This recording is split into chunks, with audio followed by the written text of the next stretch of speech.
Olá pessoal, sejam todos bem-vindos a mais uma aula aqui, né, do nosso curso aqui de Design de Interfaces 1, matéria, né, aí de Design de Interfaces 1.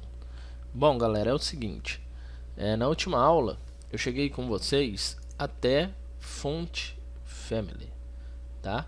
Então a gente vai seguir a partir de Font Family, ok? Então vou falar um pouquinho sobre o que é Font Family e aplicar os exemplos que está aqui e talvez a gente aborde algum outro assunto ainda nessa aula. Então vamos lá, Font Family. A propriedade Font Family é usada para definir uma lista de fonte e sua prioridade para a apresentação de um elemento na página. Se a primeira fonte da lista não estiver instalada na máquina do usuário, deverá ser usada a segunda e assim por diante. Então vamos lá, as fontes que estão no Word, tá? Mesma fonte. Existem dois nomes para definir fontes: os nomes para famílias de fonte e os nomes para as famílias genéricas. Os dois são explicados a seguir. Um nome para a família de fontes. Exemplos para esse tipo de nome são Arial, Times New Roman, Tahoma e aí vai. Os nomes para a família genérica são fontes que pertencem a um grupo de aparência uniforme. Um exemplo são as fontes sans serif, certo? Então são duas coisas que a gente tem que definir ao trabalhar com fontes. Ao listar fontes para seu website, comece com aquela preferida, seguindo de algumas alternativas para ela. É recomendável encerrar a listagem de fontes com uma fonte genérica, porque a fonte genérica sempre tem em todo computador. Então, galera, sempre você vai setar a fonte que você quer para o site e uma segunda ou terceira opção caso a fonte não esteja instalada na máquina, tá? Tanto na sua máquina como pensando na máquina do cliente.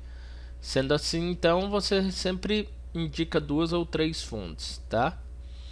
Bom, assim fazendo, em último caso, a página será renderizada com fonte da mesma família que foram especificadas quando todas as demais não estiverem disponíveis na máquina do usuário. Lembrando que a gente nunca sabe quem está abrindo o nosso site se tem ou não a fonte instalada, tá? A seguir mostramos um exemplo de listagem de fonte. Nos exemplos vocês vão ver que está com a folha de estilo incorporada no projeto, mas eu vou usar ela externa como eu expliquei na aula anterior. Então aqui ó, ele está definindo aqui ó, para o H1 a fonte family Arial, Verdana ou Sans Serif. Se a Arial não tiver instalada, tenta Verdana, se não tiver instalada vai para Sans Serif. Na segunda, Times New Roman, se a Times New Roman não tiver instalada, vai para Sans Serif. A Times New Roman ela está entre aspas duplas porque ela é uma fonte instalada, não um padrão do Windows, tá? Pelo menos era, não sei como é hoje. Lembrando que aqui o exemplo está embasado em 1999. Bom, então aqui está os exemplos como fica. Vamos tentar? Vamos fazer esse mesmo exemplo aqui? Então eu vou puxar aqui, ó. Já temos uma folha de estilo aqui vinculada e eu vou apagar tudo isso daqui que está aqui, que é os exemplos da aula anterior.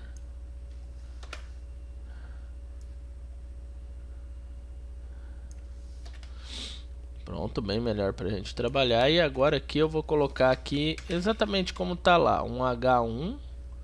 A letra tá muito pequena, né? Deixa eu dar uma organizada aqui na janela aqui. Ferramentas, opções, fontes. Deixa eu pôr aqui um 18. Aí bem melhor pra gente, né? Então vamos lá, H1. E vou pôr aqui dentro assim, ó, teste de fonte, certo? E vou fazer também um H2.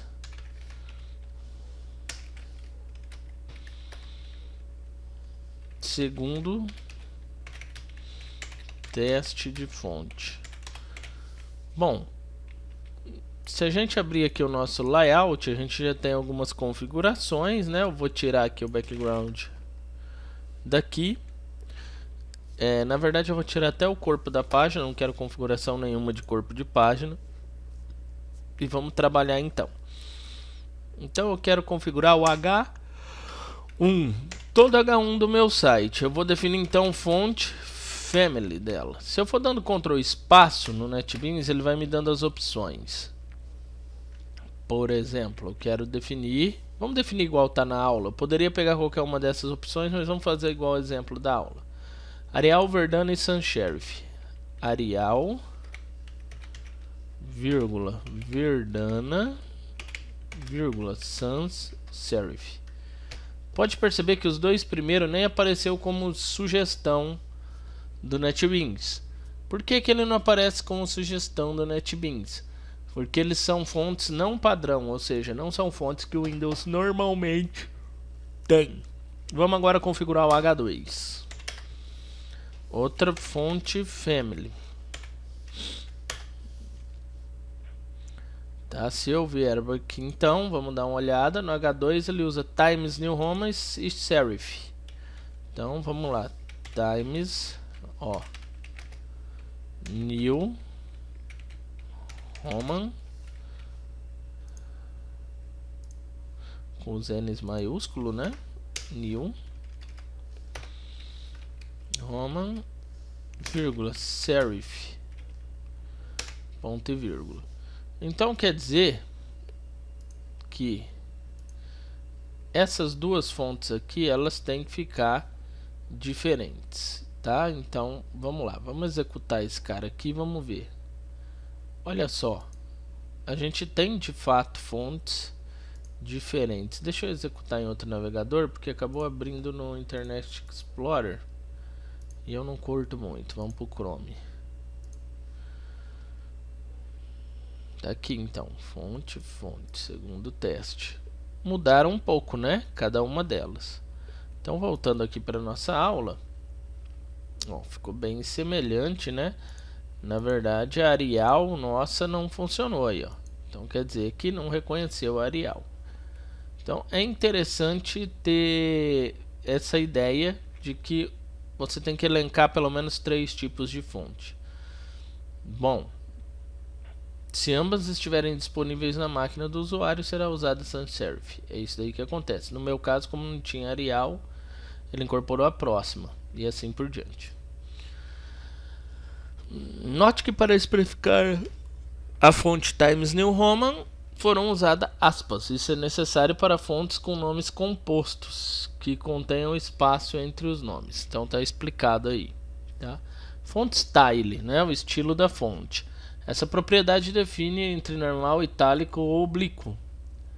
No exemplo a seguir, todos os cabeçalhos H2 serão itálicos. Galera, isso daqui eu já ensinei no HTML, agora estou ensinando no CSS como que eu vou fazer isso. Sempre dê preferência ao CSS para esse tipo de configuração, tá? Então vamos lá. Olha só, font style italic. Então se eu vier aqui, por exemplo, eu quero largar o H2 itálico, eu vou vir aqui, ó, no H2 fonte style, olha só, eu vou deixar itálico. Já vamos aproveitar e colocar um oblíquo aqui no H1 para ver. Então, ó, fonte, pode perceber que eu só adiciono o comando aqui no CSS, oblique. Se eu salvar, vier aqui atualizar, ó, mudou bastante, né? Certo? Então é isso aí. Bom, seguindo então aqui a aula.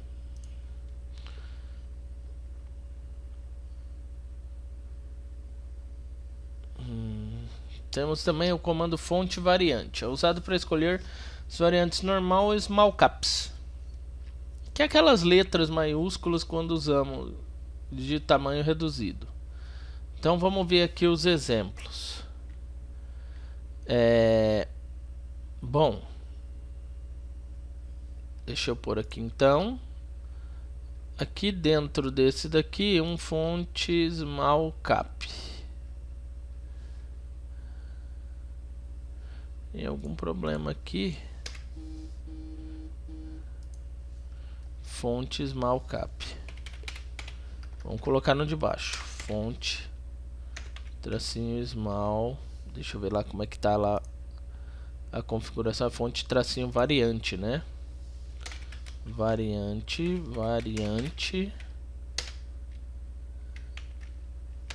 small Não tem esse E, né? Fonte variante small caps. Vamos ver o que vai acontecer. Olha só, salvei. Deixa eu já pôr um ponto e vírgula aqui também. Tira esse A daqui, beleza, vou salvar. Vamos dar uma olhadinha como é que vai ficar. Ele voltou ao normal, tá? Então fonte small cap ele faz isso daí no meu, ele tirou as outras formatação. Na verdade eu acho que esse comando foi descontinuado, vale a pena dar uma verificada aí, mas ele deveria deixar em caixa alta, caixa baixa, então é só dar uma olhada aqui no exemplo. Peso da fonte, fonte age, define se a fonte será, o quão negrita ela será. Pode ser normal ou bold. Alguns navegadores suportam números, não são todos, para definir o peso da fonte. Vamos dar também uma olhadinha nesse. Fonte age.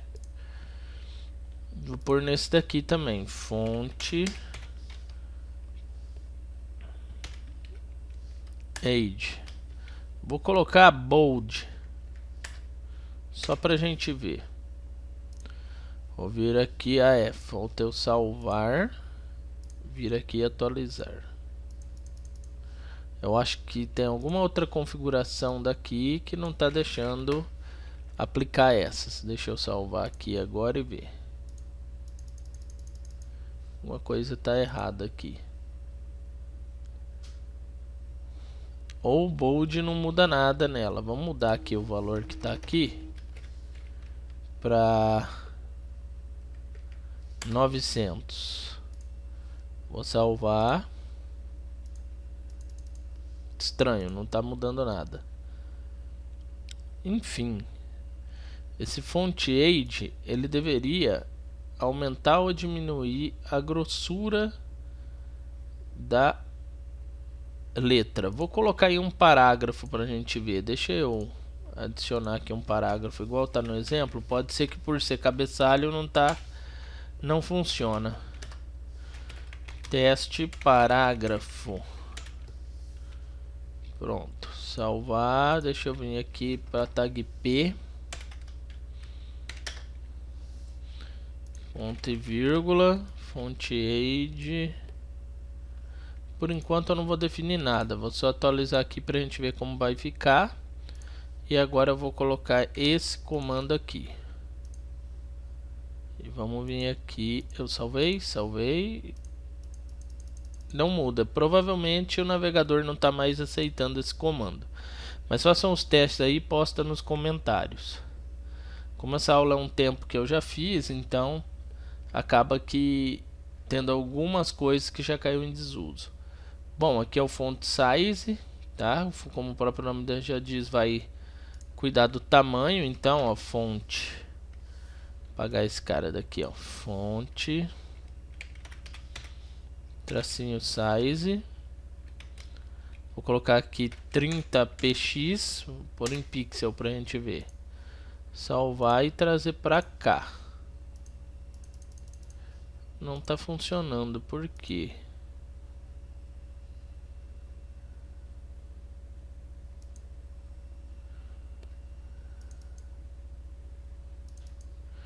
Tá certo, layout CSS P.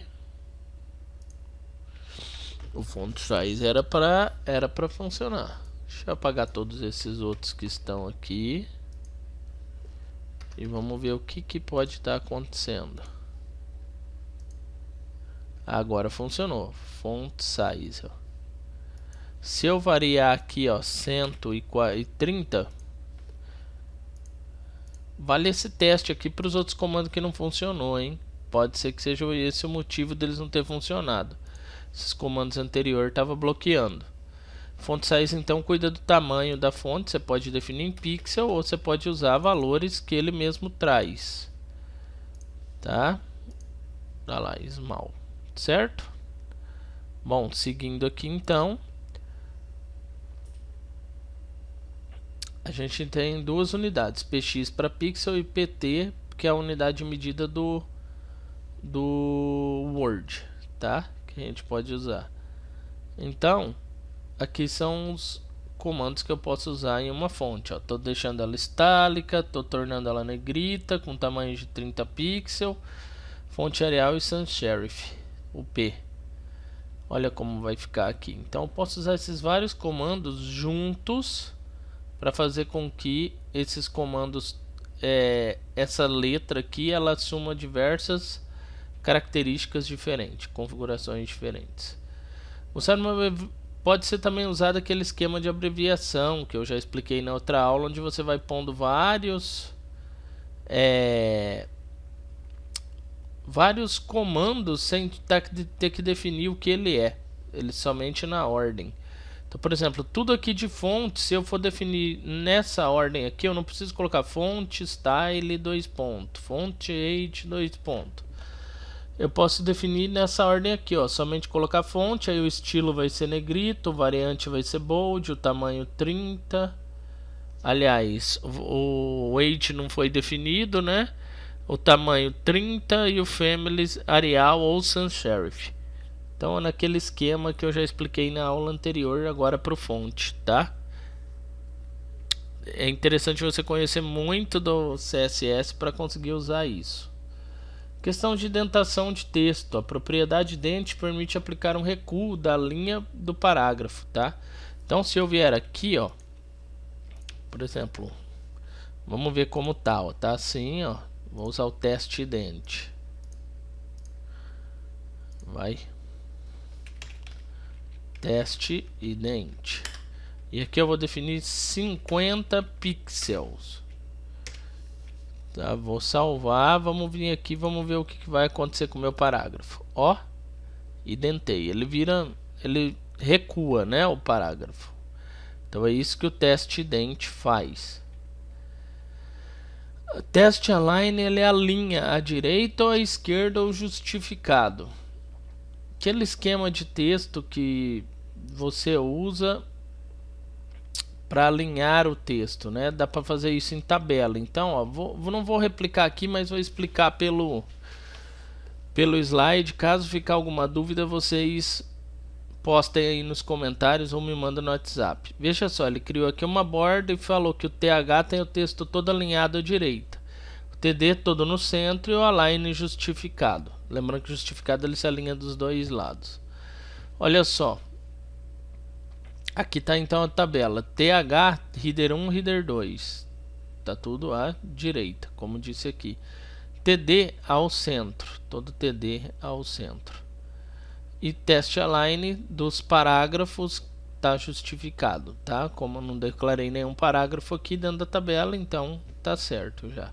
Aliás, tem o this is a table. Está justificado. Dá também para usar a propriedade de decoração de texto, tá, galera? Essa propriedade de decoração de texto, ela faz efeitos no nosso texto. Então, por exemplo, eu posso sublinhar, traçar em volta ou colocar uma linha em volta. Vamos testar esses testes decoration aqui para a gente ver. Então aqui, ó, vou usar aqui um teste decoration.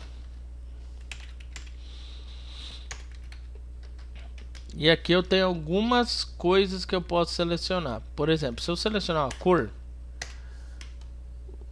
vou salvar e vou vir aqui. Vamos ver o que vai acontecer. Nada.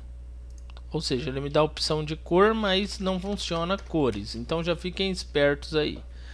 O que eu tenho que usar são os comandos que estão ali, ó. Por exemplo, underline.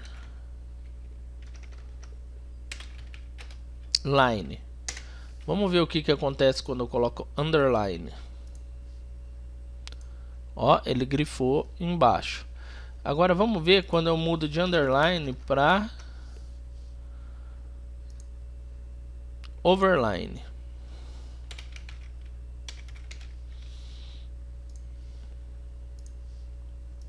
Grifa em cima. Agora vamos ver quando eu mudo para line truth.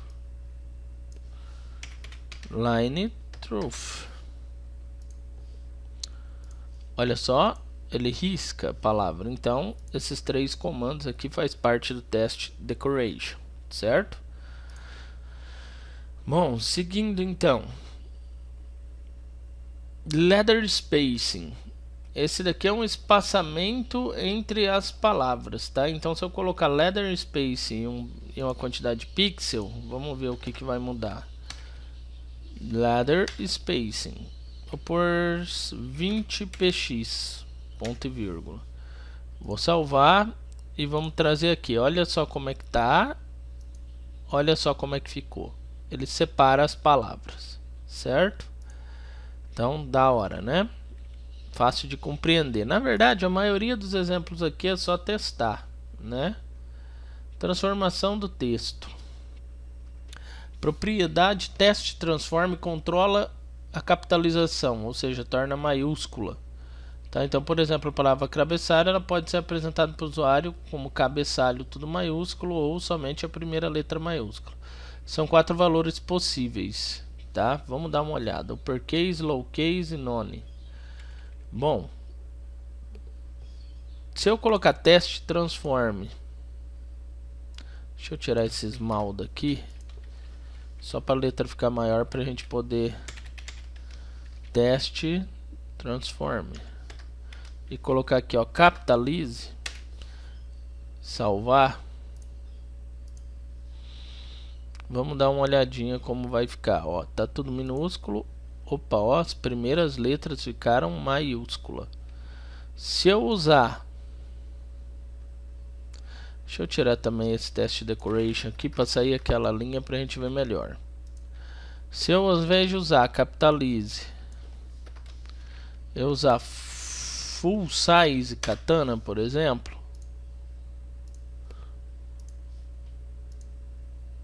ele mudou já de novo.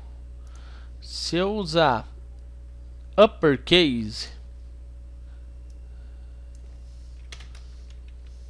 vamos ver o que vai acontecer. Tudo maiúsculo, tá? Vocês testem os outros valores que tem aí para ver o que acontece, tá? Esses são os principais que eu quero mostrar e que existe aqui a opção, né, de transformar esse texto. Bom, e aqui a gente vai entrar num esquema chamado pseudoclasse, que é um esquema aí que eu pretendo ensiná-los, mas nas próximas aulas, tá? Então na próxima aula a gente entra em pseudoclasse e termina pseudoclasse, tá? Termina provavelmente todo o slide, tá? E aí isso daqui eu quero falar com muito cuidado com vocês, porque isso daqui a gente vai usar muito lá pra frente, tá? Então eu quero explicar certinho como funciona esse esquema de pseudoclasses aqui, tá? Depois dos alinhamentos e aí vai, ok? Então eu vou encerrar a aula por aqui, certo? Qualquer dúvida manda aí. Se não é inscrito, se inscreve no canal. Não esqueça de curtir, compartilhar, se possível comentar. E até o próximo vídeo. Falou, galera. Quem for meu aluno, poste as dúvidas aí. A aula hoje ficou um pouquinho mais curta, mas eu finalizei a parte de fontes, tá? Qualquer dúvida me manda aí. Dessa vez não vai ter atividade para postar no portal. Fui.